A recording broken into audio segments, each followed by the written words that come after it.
gatishmëria për t'i shikuar çështjet vetëm një dimensionale edhe vetëm për një moment. Po ta marrim që nga prilli i vitit 2021 e deri në janar të vitit 2026, presidentja Osmani e ka përmbushur me shumë punë, me shumë angazhim dhe me një përfaqësim shumë të mirë të Kosovës jashtë botës, funksionin e presidentes Republikës. Unë ju sfidoj dhe ju them cili presidenti i Republikës Kosovës e ka përfaqësuar Kosovën më mirë jashtë vendit se sa presidentja Osmani.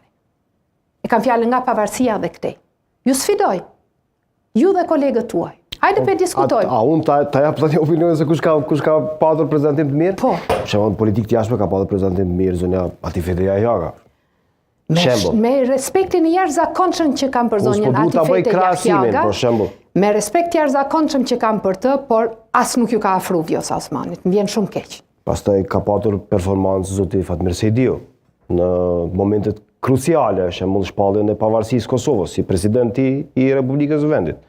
Profesor Fatmir Sejdiu, Profesor Fatmir Sejdiu, absolutisht për shumë kënd ka patur performancë shumë mirë zoti Thaçi. Në prezantimin e Kosovës jashtë vendit? Po, në prezantimin e Kosovës jashtë vendit. Tani varet në çfarë aspekti ne e marrim atë. Unë pik prandaj ju sfidova në një aspekt, unë nuk ju sfidova në të gjitha aspektet.